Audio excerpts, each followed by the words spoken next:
بسم اللہ الرحمن الرحیم۔ صرف 5 منٹ کا مدرسہ قرآن و حدیث کی روشنی میں 26 رمضان المبارک۔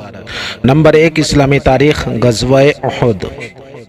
بدر کی شکست سے قریش مکہ کے حوصلے تو پست ہو گئے تھے، مگر ان میں غم و غصہ کی آگ بھڑک رہی تھی۔ اس آگ نے ان کو ایک دن بھی چین سے بیٹھنے نہ دیا۔ 1 سال تو انہوں نے کسی طرح گزارا، مگر اگلے ہی سال سن 3 ہجری میں 3000 آدمیوں کا ایک بڑا لشکر مکہ سے روانہ ہوا اور مدینہ پہنچ کر احد پہاڑ کے پاس اپنا پڑاؤ ڈالا۔ رسول اللہ صلی اللہ علیہ وسلم بھی شوال 3 ہجری میں جمعہ کی نماز پڑھ کر 1000 مسلمانوں کو لے کر احد پہاڑ کی طرف روانہ ہوئے، مگر عین وقت پر منافقوں نے دھوکہ دیا اور عبداللہ بن ابی اپنے 300 آدمیوں کو لے کر واپس ہو گیا۔ اب صرف 700 مسلمان رہ گئے۔ احد کے مقام پر لڑائی شروع ہوئی اور دونوں جماعتیں ایک دوسرے پر حملہ آور ہوئی۔ اس جنگ میں مسلمانوں کو شروع میں فتح ہوئی، مگر ایک غلطی کی وجہ سے اس لڑائی میں 70 صحابہ کرام رضوان اللہ علیہم اجمعین کو جام شہادت نوش کرنا پڑا، اور حضور صلی اللہ علیہ وسلم کا ایک دانت مبارک بھی اس لڑائی میں شہید ہو گیا۔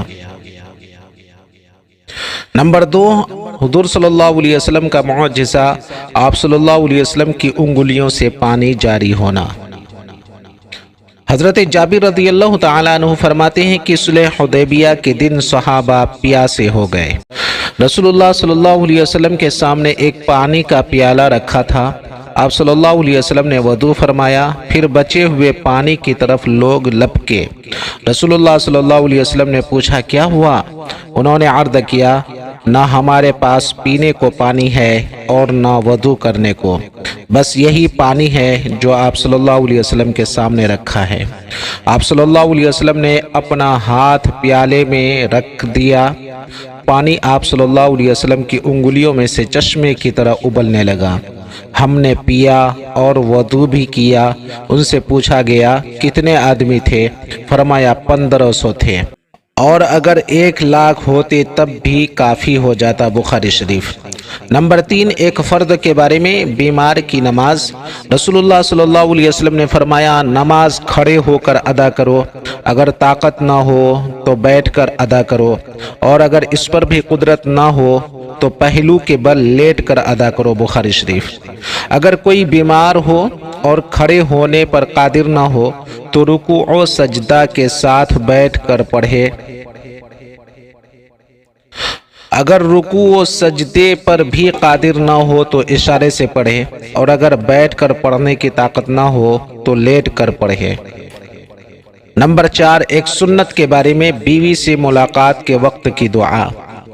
رسول اللہ صلی اللہ علیہ وسلم نے فرمایا، جب کوئی شخص اپنی بیوی کے پاس تنہائی میں آئے اور یہ دعا پڑھے، بسم اللہ اللہم جنبنا الشیطان وجنب الشیطان ما رزقتنا، بسم اللہ اللہم جنبنا الشیطان وجنب الشیطان ما رزقتنا۔ اللہ کے نام سے شروع کرتا ہوں، اے اللہ ہمیں شیطان سے بچا، اور جو اولاد ہمیں عطا کرے اس کی بھی شیطان سے حفاظت فرما، تو اس کے بعد جو اولاد پیدا ہوگی شیطان اس کو کبھی نقصان نہیں پہنچا سکتا۔ بخاری شریف۔ نمبر 5، ایک اہم عمل کی فضیلت، مسلمان کی ضرورت پوری کرنا۔ رسول اللہ صلی اللہ علیہ وسلم نے فرمایا، مسلمان کا بھائی ہے، لہذا نہ اس پر ظلم کرے اور نہ اس کو بے یار و مددگار چھوڑ دے۔ جو شخص اپنے بھائی کی ضرورت پوری کرنے میں لگا رہے، اللہ تعالیٰ اس کی ضرورت کو پورا کرنے میں لگے رہتے ہیں، اور جو شخص کسی مسلمان سے ایک پریشانی کو دور کرے گا، اللہ تعالیٰ قیامت کے دن اس کی پریشانی دور کر دے گا، اور جو کسی مسلمان کے عیب کو چھپائے گا تو اللہ تعالیٰ قیامت کے دن اس کے عیب کو چھپائے گا۔ ابو داؤد۔